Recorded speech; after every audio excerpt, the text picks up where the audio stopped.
Okay, hey, I'm Scott Horton. This is Anti-War Radio on Radio Chaos 95.9 FM in Austin, Texas. And introducing our guest today, Becky Akers from LouRockwell.com. Hi, Becky. Hi, Scott. How are you? I'm doing great. Good to talk to you again. Well, it's good to talk to you. Thanks very much for having me on. And now, when I went back through your files, I noticed you had written this great article for the Christian Science Monitor, and at the bottom of the article, it said you're actually writing a book now about the TSA. Is that right? Yes, it is, and that has them trembling in their boots, let me tell you. Oh, I can't wait to read that. What's it going to be called? Or is that a big secret? Don't blow the secret here if it's a secret. It's not a secret. It's just I haven't come up with a clever title yet. So. Oh, okay. Well, that won't be too hard for you, I'm certain. Well, I have to say they give me an awful lot of material to work with. I just love this war on sippy cups now. That is the funniest thing. Can you imagine treating a little boy like a terrorist because he's clutching a sippy cup? You know, I saw this thing, and, apparently they've taken the video down from the TSA website. Oh, have they? Or at least I couldn't get it to play, but I found the YouTube of it somewhere else. Okay. And I sat there, and I don't know if everybody's heard of this. I only know of it from your article, which I saw late last night. But okay. But it there was this apparently lady. was all over the internet with people really outraged initially at the treatment. What happened was a mother tried to get onto a flight with her little boy, and his sippy cup had water in it. And she says that she offered to drink the water, to throw it out, anything. She didn't care. She just wanted to hang on to the cup because it's the only thing he would drink from. And they had a long flight. They were flying from Reagan National in D.C. out to Las Vegas. So despite everything she offered to do, the TSA goon confiscated the cup, and finally somehow she did get it back. She and the little boy were escorted out of the secure area, and when she got out of that area, she says she was so upset, her hand was shaking, and she dumped the water accidentally. The TSA says that she deliberately upturned the cup and dumped the water on the floor. Which is terrorism. That's what we're talking here. And this is happening across the board. There are a ton of people that have been caught in this kind of nonsense where they clearly have absolutely no malicious intent. They're frustrated. They're upset. They're being told that their $200 ticket or whatever is going to be forfeit. And they're being accused of terrorism because they talk back or they commit some innocuous action like dumping water on the floor. And for that, they're threatened. They're told they're going to be arrested. It's interesting. She actually is either currently or formerly employed with the Secret Service. So I was fascinated by the fact that when her story was released, the TSA immediately jumped on it and contradicted it. And I thought, we've basically got two different government employees here. Which one do we believe? I believe the one that's the victim of the other one. But only because the TSA, in their defense, as you say, they immediately jumped on board. They put up a new website called TSA Mythbusters, yes. and put up the video for me to see. And the first thing I thought when I saw the video, I'm waiting, it takes a minute or two, I guess, for finally the victim to show up on the screen. But when she does, I notice everybody's just walking by. Nobody's really having a problem. This doesn't even really seem to be a checkpoint. It's just some goofball TSA people standing in a hallway, and everybody's walking by. And for some reason, it wasn't even apparent to me that there was a sippy cup visible. Right. And if there was, I didn't understand how it was that the lady cop who was standing there even got the idea, hold it right there. Right. Open your bag. What's in your bag? Do you have a sippy cup in there? What is going on? I'm sorry. It sounds so foolish even saying it, but this is what happened, right? This is what happens, and this is actually... not to overload it with meaning or anything, but this is really what goes on in a police state. The most innocuous actions are taken as evidence of, thwarting the state. If you displease the wrong people, your life is ruined. It's arbitrary. That's one reason I think that the TSA so far has survived, is because this stuff is so arbitrary. And that's to their credit. They think if you go to the airport and they hassle you and you say, what is this? They say, hey, it's random, Right. The computer picked you, and that's what makes us, that's like their protection. That's basically. right, and it works even more nefariously because there are about 2 million flyers every day. I don't have statistics, I don't think anyone does, on how many people are being pulled aside or harassed by the TSA, but so far I'm convinced it is a tiny, tiny percentage. Most people go through the checkpoints, and yes, they have to take their shoes off, and yes, they may be wanded.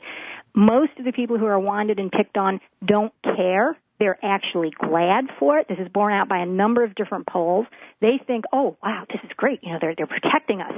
And the few people that are upset, like Monica Emerson, the mother with the sippy cup, the very few people that are, it's such a tiny, tiny percentage that it's not making any difference.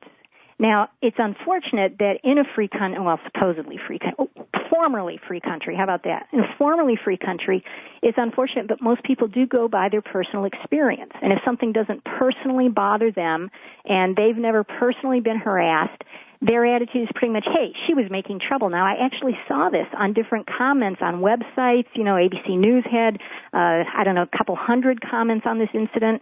And people are almost always ganging up against her once it came out that her story had some discrepancies in it. Now, prior to the TSA painting her as a liar, sentiment was very much on her side. Once it became evident that there were some discrepancies in her story, people are just out for blood. Well, now, wait a minute. What's the discrepancy is that they say she dumped it out on purpose, right. But as you detail in your article and as is visible on the video, if anybody looks up the YouTube, you can't really see what happens when she spills the water. No, you can't. Somebody passes in front of the camera, and it blocks that crucial moment. So are there any other actual discrepancies, or just what they claim? She also said that she was surrounded by 4 cops. Now, it's very possible she's talking about a time that is not recorded. I only saw 1 cop on the video. She says that there were 3 TSA people. At one time, the most there were 2. Now, again, she doesn't say, while I was being filmed. It's just simply, this is what happened in the course of it. Well, but I remember, if I remember right, it's the lady cop who's originally messing with her, and then some supervisor type guy in a suit comes over, and then the guy on the bicycle rides up. Right. So that's 3. Right. And she's on her knees digging through her stroller bag and what have you, looking up. She's surrounded by 3 goons, Yes. That doesn't seem like too big of a discrepancy to me. And by the way, this is the thing that made me just crazy, was as she's digging through her stroller bag in the video, you can plainly see the cop, I think the one in the suit, comes up and grabs her kid. Yeah, Scott, I am not positive that guy is a cop. I think that's her fiancé. Oh, okay. I'm almost positive. Right. I had the same reaction. I watched the video a number of times. And the first time I had your exact reaction, I was like, what in the world? They can't just take her child like that. Now, she does say in her written account that her fiancé, she tried to alert her fiancé. If I recall correctly, but you'd have to check Bill Adler's website to get her full account, I think she doesn't connect with her fiancé. So it's very possible that guy is a cop. My impression, though, since she doesn't seem more alarmed by this strange man coming up and grabbing her kid, I assume that was her fiancé. Okay. But it's troubling nonetheless on a number of different levels. It's like, one of the things that impressed me so much was the passerbys just streaming on past, nobody caring, nobody thinking it's odd that a lone woman and her little boy are surrounded by goons. It's like, this is the true mark of a police state. Right, because nobody wants to, stick their neck out, because then they're going to be the next one to miss their flight. That's it, exactly. That's it. And it is so arbitrary, as we've said. And, the other thing that really puzzled me is this is over a puddle of water. And we have 3, 4, 5 different officials involved for, the video itself is 11 minutes long, and we know this incident went on much longer than what's on tape.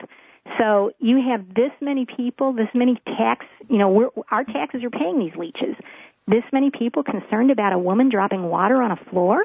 This is, again, remember, we're not talking theft. We're not talking murder. She didn't assault anybody. We're talking she dropped a little puddle of water on the floor. Right, and see, the thing is, the threat against her isn't prosecution.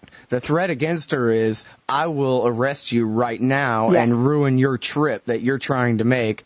That's your sentence, is just the arrest. They'll dismiss the charges, let her go, or give her a fine or something later. That's not that big of a deal. Right. But the deal is, hey, you get down on your knees and you mop up that water with your kid's clothes or whatever piece of cloth you have available, or else I'll arrest you. So it's not that anywhere in their job description they have the authority to force civilians onto their hands and knees to clean up messes. It's just that they can basically give you any made-up order that they want. That's right. They can do what they want. And you have an excellent point. It's that extortion that's going on. I have power over you. I can make you miss your flight. I can make you forfeit your ticket. I can keep you here all day. I can have the cops arrest you and throw you in jail. There was a couple a little while ago, Dawn and Carl Persing, who were arrested when they landed because a flight attendant alleged that they were having oral sex on the plane. This isn't at all what happened. Carl Persing is undergoing chemotherapy. He was exhausted from running the airport gauntlet, and he lay down on the plane with his head in his fiancee's lap. A flight attendant came past and didn't like that and told him to sit up. And Carl did, but eventually lay back down because he was feeling so awful. This flight attendant made up the story that they were having sex and told this to the FBI. The FBI filed an affidavit against these people. Carl Persing was convicted of this and is being sentenced in August. He faces a possibility of 20 years in prison because as a sick man, he lay down with his head in his fiance's lap on a plane. Everyone pack your shit and move out of this country. It is too late for liberty here. That's, 20 years for taking a nap. And the thing is, and see, here's the thing. This is really getting to the heart of it. He was convicted. He goes before the judge. Presumably his lawyer said, Judge, he was taking a nap. And the judge says, I don't care. We're going to do this anyway. That's basically what's going on since flight attendants have been deputized by the federal government. And this predates 9/11. They were deputized. I've been trying to track down the exact year, and I haven't come up with it yet, but I think it was sometime in the 80s. And they were deputized. It is now a federal crime to contradict these people, to do anything to defend yourself. Basically, if a flight attendant wants to make your life hell, they can. They'll get away with it. They're paid to do it. So this kind of stuff is going on. There was Phyllis Dinton-Foss. She was a couple of years ago, I think 2004, and this was back in an airport, the TSA checkpoint. She was led aside for a secondary screening. The screener was a young woman. Phyllis is a retired school teacher in her 60s in Wisconsin. The screener was a young, very athletic woman, and Phyllis charged her with sexual groping and molestation. And when the woman began groping her, Phyllis pushed back against her and said, "Stop it, don't do that to me." For that, Phyllis was arrested. She was brought to trial. She was convicted of assaulting a screener. And, again, this is like what goes on in a police state. You, as a citizen, you are not allowed to defend yourself when you are being sexually molested by TSA goons. Yeah. So you're right, pack your bags. What else? But again, this is happening to only a few people here and there so far. So the TSA is able to get away with it. It seems like overall, I'm getting this impression that our society, or particularly the people with authority, but even just the society as a whole, we've just abandoned reason. I mean, when I was a kid in the 1980s, which I like to think was not too long ago, there was such a thing as adults using reason and discretion to work things out. You know what I'm saying? There was the idea that, the rules say this, but the right thing to do in this situation is that, and it's not that big of a deal, and people can just, go on about their lives and try to avoid this kind of friction. And yet, it seems like what's happening now is, no, I'm sorry, the rules are the rules, and the computer says that you have to stand over there, and zero tolerance. It doesn't matter if you're talking about a butter knife on the floor of the back seat of the kid's car in the parking lot at the high school. That's zero tolerance policy for him. He might as well have tried to stab somebody to death. It doesn't matter, and like you're saying, on the plane, the guy had cancer. He was taking a nap. Oh, but she asked him to sit up, and he insisted on napping some more. And so that's it. 20 years for you, pal. Yes, it's really sad. It's as though if we do not unquestionably obey the way that slaves obey masters, we're going to be punished. And this is so inimical to everything this country was founded on. And it is so infantilizing to the people, to us. We're being treated worse than children. We're being treated like slaves. And what astonishes me is that for the first time in history, the slaves are not revolting. I mean, that's always, throughout most of human history, slavery has existed. And at almost any time you can name, there has been a slave revolt. No slave willingly accepts his fetters. He always tries to be free. The American people, the tighter the fetters go, just keep saying, more. Chain me up a little bit more. I'm enjoying this. Please, just keep me safe. That's all I ask, and you can put as many chains on me as you like. Maybe if our slogan was the home of the cowards, then we'd have a little defiance about us and always be trying to prove that to not be the case. But instead, we're the home of the brave, so therefore we can be as cowardly as we like because we got a good slogan. That's another very good point, Scott, because this country, the rulers of our country are masters of propaganda. And actually, I shouldn't say that. They're not that good at propaganda. That's what always surprises me, is that it's so ham-fisted. Yeah. And people still accept it. It's like, oh, yeah, they're keeping me safe. Yeah, I'm glad they're over there bombing Iraqi children because that keeps me safe. It's like, right. How did you get it to that conclusion? Well, TV said. Yes. I'm Scott Horton. This is Anti-War Radio. I'm talking with Becky Akers. She writes regularly for LouRockwell.com, and she's coming out with a book soon about the Transportation Security Administration. We're talking about the crisis of the terrorist sippy cup and the Secret Service agent, or perhaps former Secret Service agent, who tried to smuggle that dangerous hydrogen and oxygen-filled sippy cup onto an airplane. They were combined in water form, so it wasn't really flammable, danger, fire. Unless the TSA says otherwise. Yeah, I guess so. Yeah, see, there you go. She could have somehow scrubbed the hydrogen from the oxygen and then burned the hydrogen in the presence of the oxygen and blown up the plane. Yes. Just like your lipstick can suddenly become explosive once it gets into the passenger cabin. And I have to tell you, the video that the Transportation Security Administration put up on their website, which I found the YouTube later. I think they've taken theirs down. I couldn't get it to play. But as I watched this video, it's like 10 minutes long, and I'm kind of sitting here spacing out. And I admit to you that I kept imagining the video turning into a kung fu movie, and this lady just kicks all these people in the head so hard that their necks break, and they fall to the floor, and she goes on about her day. It seems like some good director could have made a great kung fu scene out of that. Innocent lady and her toddler, finally fed up with the TSA, break out some Bruce Lee. Oh, there goes the 3-inch punch. I think she just broke 6 ribs on that guy. See, now, Scott, I think what you're doing is reciting every passenger's fantasy when they go through a checkpoint. I guess they don't have the guys in camouflage with the M16 standing around anymore. Is that right? Well, they finally got rid of those guys? You can come to Penn Station in New York City and see all of them that you want to, even though it's just a railroad terminal and not an airport. What has happened to us? See, here's the thing.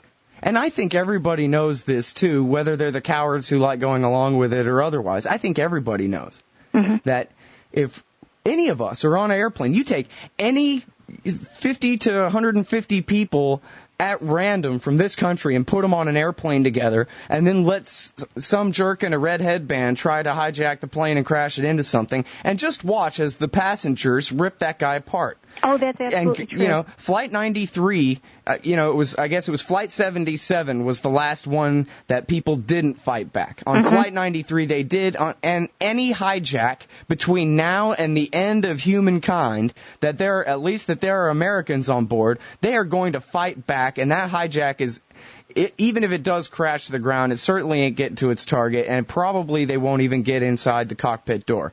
So, this whole thing is just a big joke anyway. I mean, guys with M16s standing around at Penn Station, who have they protected so far? Nobody. That's right. Who are the terrorists here? Who are the ones putting fear into the hearts of the American people? Osama bin Laden, or the people who control our state and put the cops out on the streets with machine guns? And the people who are harassing mothers and children at airports. Yeah. I mean, it's very easy to pick on people like that as opposed to finding terrorists and taking care of them. And I think it's a real commentary on the TSA and the caliber of the person it hires, that they are willing to make a little boy cry over this bogus war on terror. Yeah. And, this whole thing with the liquids ban, as you point out in your article, is all bogus anyway. Oh, absolutely. This all comes from the supposed plot to mix explosives, the British terrorist plot. Well, that was all make-believe, and all the scientists wrote quite hilarious op-eds in all the British papers saying, okay, I'm a doctorate in chemistry here, and if I was going to set off a bomb made of these materials, here's what I would need: a bucket of ice and 45 minutes, and for no one on the plane to have a sense of smell, and for there to be no turbulence, and to sit in the bathroom with nobody wondering why I'm in there for almost an hour. That's and right. I would need to mix this and this and that, and it's the least plausible way for a terrorist to blow up a plane imaginable, and yet everybody's got to give up their toothpaste and give up their hair gel, as you said, their lipstick. And I mean, I'm going to hijack a plane with some lipstick. What is this, the Twilight Zone? We completely abandon reason here. Oh, absolutely. But this is standard operating procedure for the TSA. They will seize on any incident from anywhere in the world to justify more nonsense. Do you remember the Great Grope Fest of 2004? This is after the Chechen airliners went down. There were two of them. Mm-hmm. They both crashed in August of 2004. Russian authorities on the scene said the wreckage is so scattered we can't figure out why they both crashed. There were two women who were apparently suspected of being rebels, Chechen rebels, one on each plane from the passenger manifest. Even that was in dispute. They weren't sure about this, okay? But the theory went that perhaps they had been able to smuggle explosives on board each of the planes. Okay, TSA seized that and ran with it. What the TSA said, and I still don't know how they were able to determine this since they're 3,000 miles away from the scene, and investigators on the scene couldn't figure it out. But the TSA said, those Chechen women put the explosives in their bosom, and that's how they got them on board. So therefore, we're going to grope all American women. And for 3 months, from September 22nd to December 21st, it was official TSA policy that any woman passenger could be groped by the TSA. And they got away with this. Now, the mistake they made, however, was they groped a couple of famous women. One of them was Patti LuPone, and another one was Maureen Dowd. Maureen Dowd wrote about it, and in addition to her column, there were so many women coming forward and complaining, the TSA had to get rid of it. But again, it just shows what's going on here. How is it that we have this bureaucracy that legitimizes a crime? You can't grow up to a woman on a street and grope her. And the TSA said, yes, we can. You come to an airport, you're going to get groped.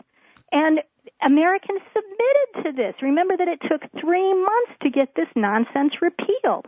To date, no TSA screener has been charged with a crime. Now, this is what happened to Phyllis Denton-Foss that I mentioned earlier. She was groped under this policy, and she was convicted, not the woman who assaulted her.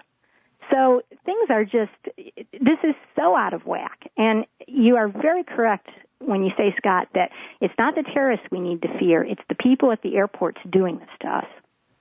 Now, in your Christian Science Monitor article that you wrote, you said, hey, there's a better way, and it's called getting the national government completely out of the airport security business, 100% out of the airport security business.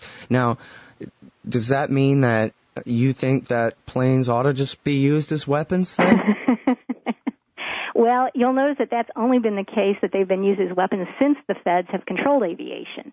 And in fact, hijackings, basically the feds have controlled aviation since its inception. So we all need to be aware of that. It's not like the TSA is a recent phenomenon or anything. It's just been called different things through the decades. But the federal government has regulated and legislated and mandated virtually every aspect of air travel at some point or another. Airlines are still pretty much nationalized in all but name. The federal government runs airlines. There's this sham that the airlines are owned by shareholders and the CEO tells them what to do and that sort of thing, but this is really a sham because the federal government, if you've ever been on the FAA website or any other website that has to do with aviation, the federal rules are so long and they cover virtually every possible scenario you can think of and tell the airlines what they can do. And it always makes me laugh when people say, but the airlines are deregulated. It's like, yeah, they can set their pricing, but they can only set their pricing within federal guidelines. So the feds have controlled aviation. They still control it in all aspects. If we got them out of that entirely, if when airlines do things like keep people on board in a plane waiting to take off for 18 hours without food and water, if the airline were held responsible for that, instead of being able to go to the feds and say, hey, we need another bailout, you would see airline service change overnight. We would be treated like customers again instead of like criminals. So yes, should the feds be out of the airline business? Absolutely. Why are they in this industry to begin with? Why is this industry different than any other? Why are the feds allowed to dictate every single aspect of aviation when we would protest and holler if they were dictating every aspect of our churches? Well, I think the answer is simple, and that is because the state is the American church, and Uncle Sam is Jesus. Yes. And Lord knows that if individuals in charge of running their own airplane companies are in charge of making decisions about those companies and how they're to be run, it'll be chaos and there will be metal falling out of the sky all day long. And so we have to have government to be the big overseer of that because it's just too important to leave to private people. You know, that's what the funny thing is. It's like, give me a government program that you like that works. I've often asked this of people, and I just get these blank stares.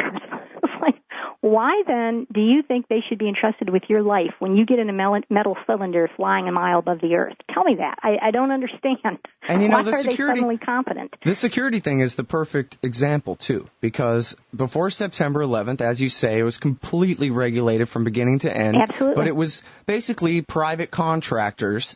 But they had to go by federal rules, so that, right. Again, is just a sham. Right, but what happened was they went on TV and they said, see, just, you know, these private contractors just aren't cutting it. We have to nationalize it. In fact, the Democrats pushed for it, and Bush pretended to resist for a short while, if I remember right. And then they went ahead and said, okay, we're going to nationalize the security to make it great. And I think that probably most Americans pictured some, you know, great, shining, 6.5-foot, blue-eyed, blonde-haired warrior, wonderful American security guru, you know, right. Sent down from above to come but no, it's just a bunch of big fat idiots, just like it was before. It's a bunch of people who decide to be airport security goofballs for a living, which means that they're not capable of doing anything better than that for a living. It's the same people it's always been. And it seems like, to me, that's the kind of thing that ought to just snap people out of it. Nationalizing it didn't change the character of the security people. In fact, it probably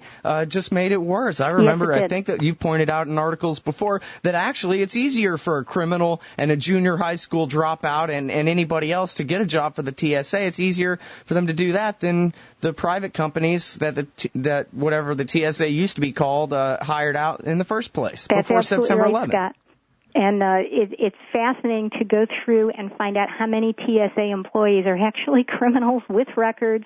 The TSA, I have a quote from Congressman, although his name's escaping me right now, but he basically says, we were just under pressure to spend a lot of money as soon as possible setting up the TSA, and they just went out and hired a bunch of people.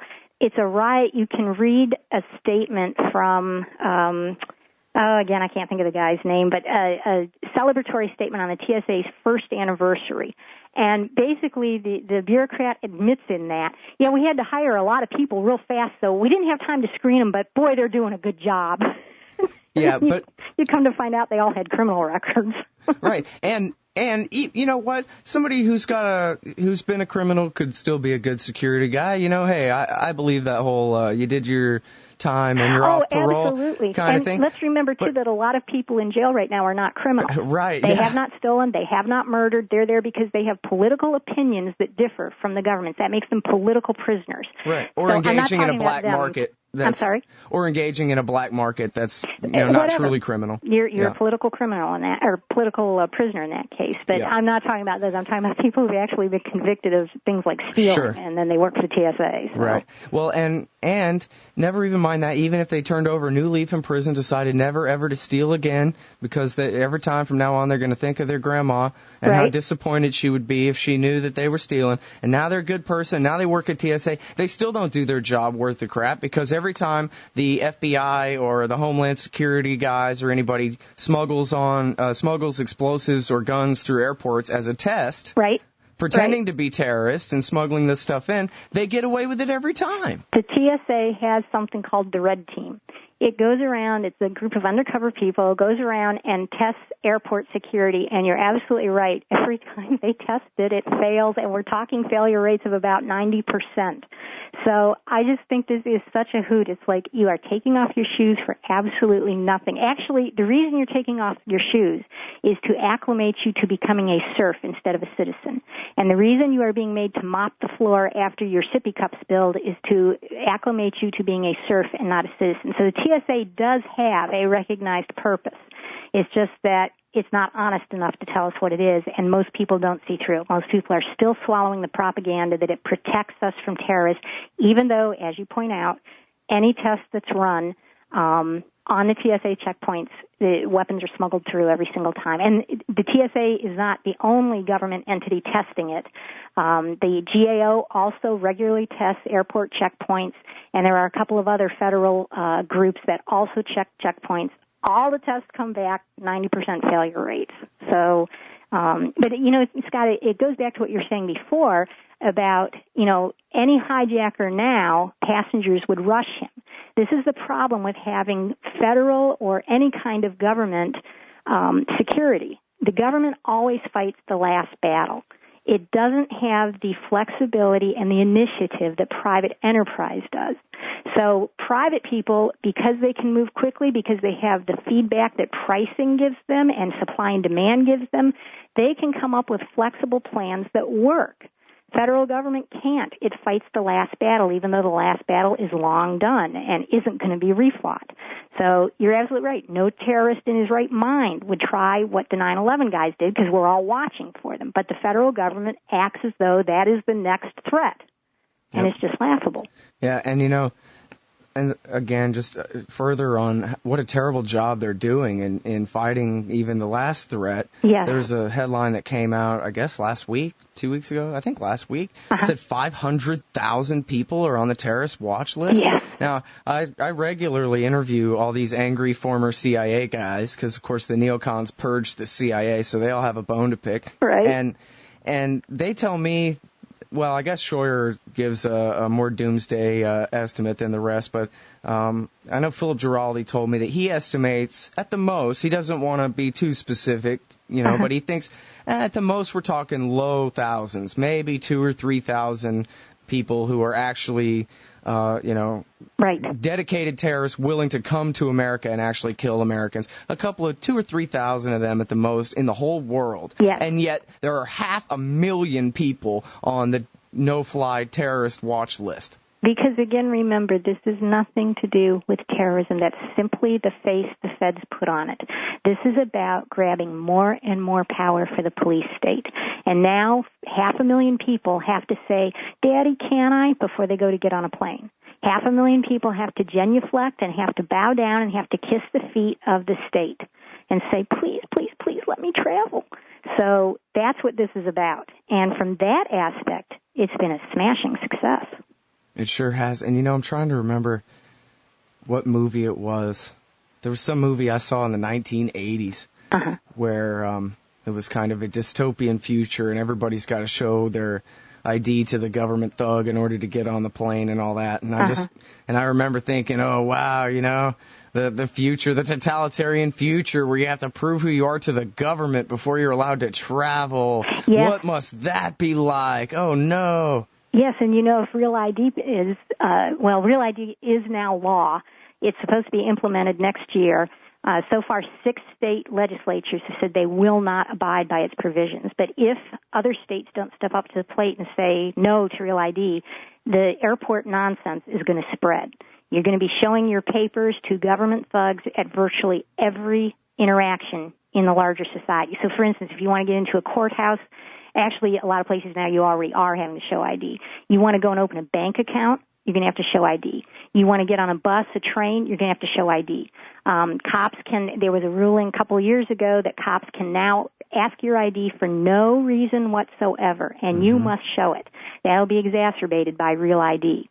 So the future is here, and it's not very pretty. Well, I refuse to get used to it, and, if I have to get on a plane, I guess I'll have to take off my shoes and go through it, but I won't be desensitized afterwards. I'll only be more pissed off, and I wish everybody else would think about it the same way. Yes, from your lips to God's ear, absolutely. Hey, let me ask you this, because you've written about it, and I don't have any other context in which to bring this up. This whole thing about the madam in D.C., yes. Did this story not disappear faster? I remember thinking, wow, either this story is going to disappear tomorrow or it's going to be the biggest story ever and everybody's going to forget about the war and Paris Hilton and Ron Paul and everything else because we're going to all be talking about the various generals and congressmen and executive branch officials who have all been seeking the services of this D.C. Heidi Fleiss. And all of a sudden, zip, whoop, yes. Off into the void, never heard another word about that. What's going on there? Isn't that frightening that somebody can disappear that quickly? I mean, and a sex scandal, too. A sex scandal in D.C. I think that we can draw a lot of lessons from this. First of all, how very far gone we are, that this story can get the kind of media play it did and then vanish. And you don't even find her now. I haven't Googled her in a while, so Pamela Martin may turn up if I do a search. But, it's not out there easy to find. And the second lesson I think all of us should draw is how tight the media is with the government. Now, that may be self-evident to a lot of people, but it's good to remind ourselves of that over and over again. For instance, let me go back to Carl Persing and Don Sewell, the couple I mentioned where he is on chemotherapy and lay down to rest on the plane. The media reports of that initially relied totally on the FBI's affidavit of this incident. There was no other viewpoint consulted or expressed. So when you read these reports in the media about this incident, it sounds horrible. It's like, oh my goodness, this couple are, goodness, can you imagine being in the seat next to this and having to watch it? Because it makes it sound like established fact. And I think we all need to be aware of that, and I know we all are, but still, I think you can never be too skeptical of a published report because reporters now are lazy. They don't report. They simply recycle what the government tells them, and they don't try to get to the real story. They just put out there what is easily fed to them off the news wires or whatever. So when you find out what really happened, it's quite a jolt to realize this isn't how I read it. I got a lesson in this when I was in college, and I tried to go to a Ted Kennedy rally. I won't even go into why I was going to go, but I assure you it was not to support him. But what the Kennedy people did was they deliberately overbooked the tickets. They handed out thousands of tickets when they knew they only had space for 200 or 300 students. This was during finals week, too, where people were making big sacrifices to go to this thing. When I saw the reports on it, I was one of the ones that couldn't get in, and in retrospect, I'm very glad I wasn't any closer to that spot than I was. But when I saw the media reports of it, it was that hundreds of or thousands of supporters were mobbing the place because they wanted to see Kennedy, and that wasn't it at all.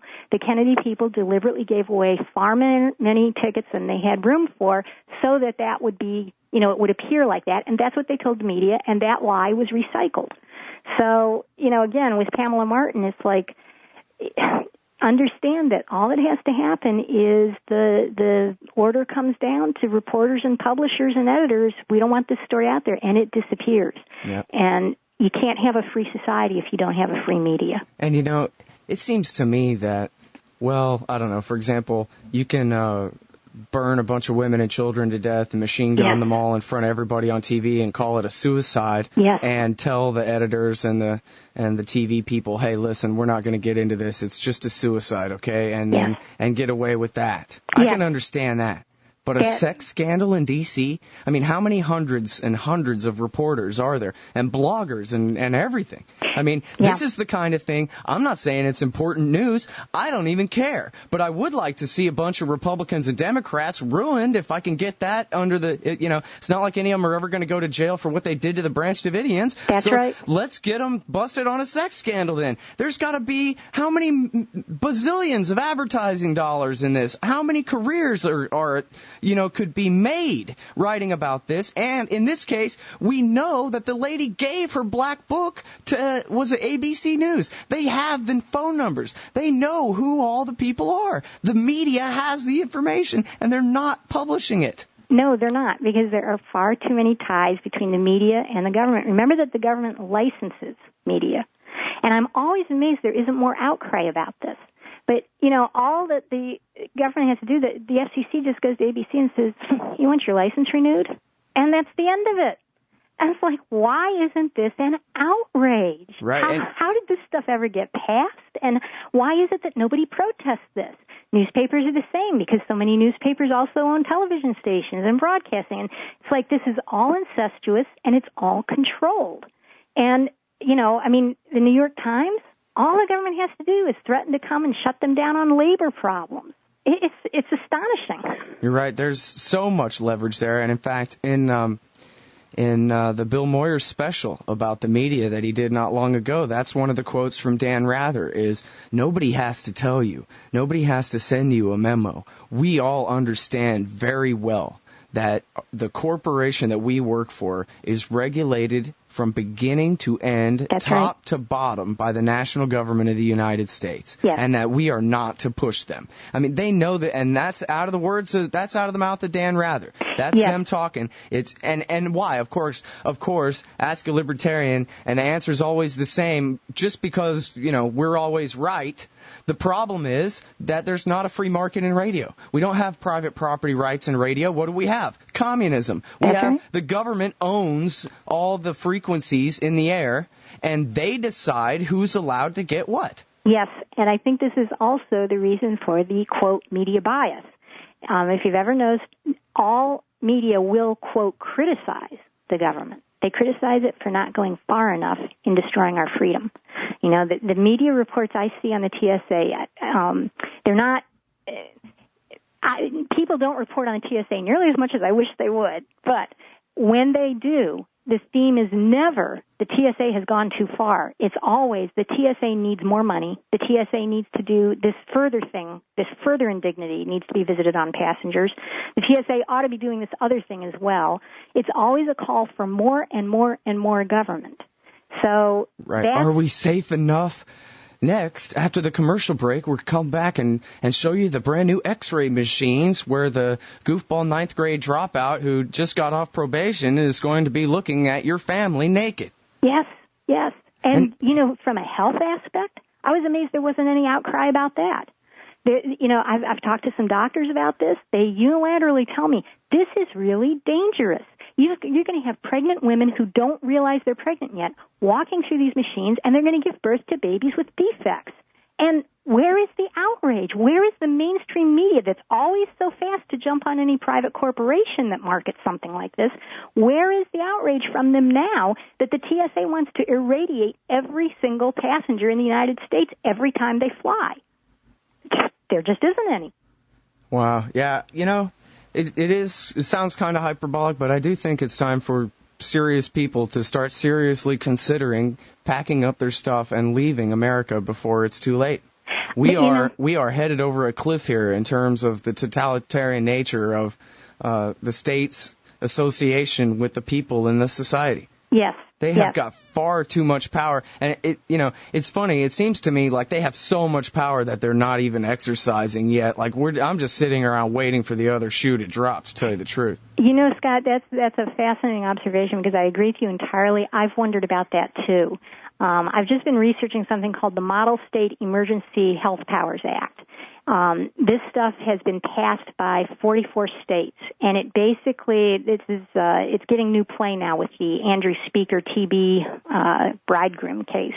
But basically what this thing does is it allows state governors on their own initiative and at their discretion to declare a health emergency. Once they do that for 60 days, nobody can appeal it. Like, in other words, the legislature of the state can't say, hey, wait a minute, what are you talking about? There's nothing wrong. We don't have a health emergency here. Once it's done, that's it. And it makes the governor and the state health board dictators. It's the War Powers Act for the governors. That's it. It's like the governor gets to say, I want more power. You know what? We have a health emergency. I need more power. And that's it. That's what determines it. And the National Guard of the state and the cops will be under the jurisdiction then of the Public Health Board. And there are all kinds of other things that kick in then, like quarantines. They'll have the authority to just seal off whole cities. They'll have the authority to come into your home and take your computer for security reasons. They can take your car. They can take over hospitals and nursing homes because they need them to fight the epidemic or the pandemic or whatever else they've decided is a problem. The language of this thing is so vague and ambiguous. We have no rights left in it. And I'm sitting here wondering why, when this is on the books in 44 states, why haven't any of the governors done so? Because, I don't fool myself to even care a fig about liberty. So since they are all power-hungry tyrants, why don't they do this? And I'm with you. It's like I haven't got an answer to that, but I just think, the other shoe is going to drop eventually. And I'm just kind of waiting for it and thinking, what will it take to do that? Yeah, they're just biding their time. And, I kind of thought September 11th would be the thing to make the other shoe drop. And I realized, no, that's just enough to get the boot raised up, ready to drop. Yeah. It's the next red alert and, where we lose all our liberty. Government learns from all that, too. I mean, I'm sure that the tyrants are sitting there thinking, wow, look at that. 3,000 people died, and boom, we can grope women across the United States.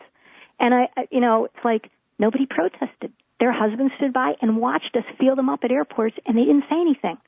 Yeah, I mean, think of what that tells the government about the next time around. Yeah.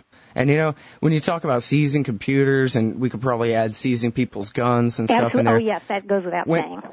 All this, I think as long as it happens one house at a time, we'll all just sit back and watch reruns of Dallas SWAT on A&E, the Arts and Entertainment Channel, and love it, and, eat popcorn and get high and sit back and drink beers and watch cops.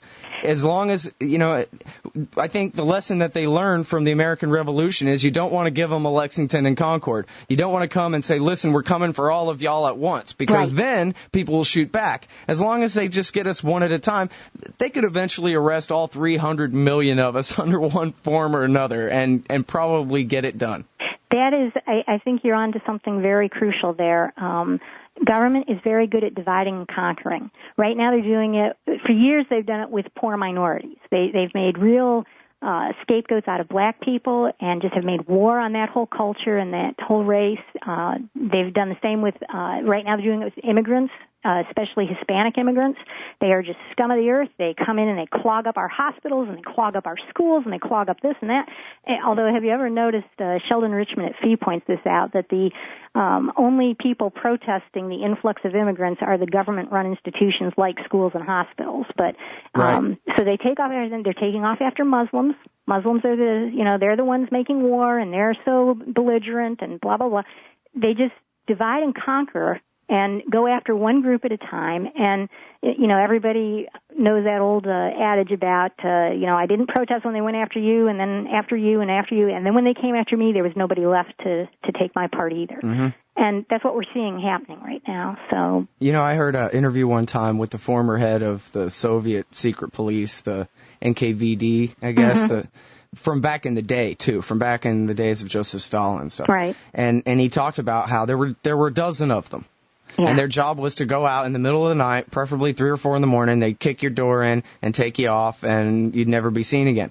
And how they did this for years and years. Every night they would go out and take people. Yes. Sometimes just to make sure, even if they didn't have anybody to take, they just wanted to make sure that people knew somebody disappeared every night, to keep people in terror. Yeah. And yet he said, look, there were only a dozen or 2 dozen of us, and if just a few days, if just on a few different occasions, the people who we came to get, if their neighbors had come outside and helped to try to defend them, and heaven forbid, even shot a couple of us, yes, it would have been over. There were only 24 of us, he said. And if we were all losing our lives going out there every night taking people in the middle of the night, we'd have given up. We wouldn't have done it. And yet we went on with complete impunity for years and years and years. And he's like 80 years old or something giving this interview to NPR explaining himself.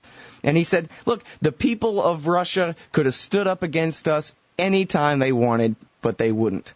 That's absolutely right. I've read that a number of places. Our own history bears that out, because in the decades leading up to the revolution, the outbreak of fighting in 75, the decade prior to that, Americans had had enough, and they went around and tarred and feathered government officials. And if you accepted the position of stamp distributor in 1765, you stood a good chance of being tarred and feathered. Now, we think of that as kind of a quaint custom. It wasn't. It was torture.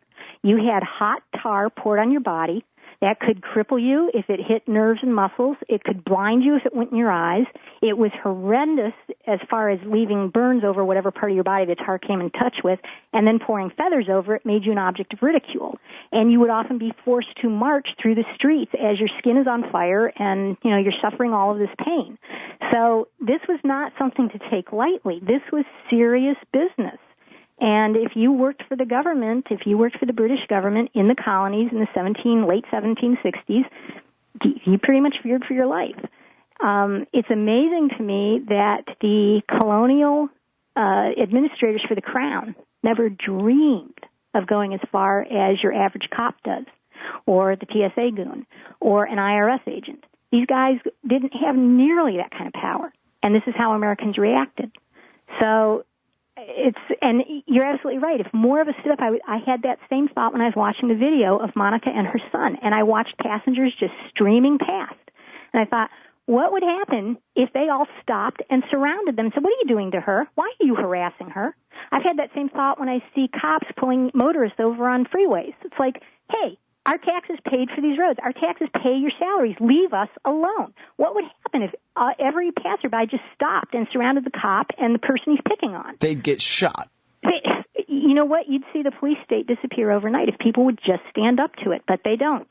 And, eventually it does become too late to stand up to it because your weapons are taken away. I mean, that's always how police states operate. They just keep encroaching on these freedoms, and then eventually they disarm people, and they're just, at that point the spirit of freedom is so beaten down, there's nothing left. And so then they take the guns and nobody protests.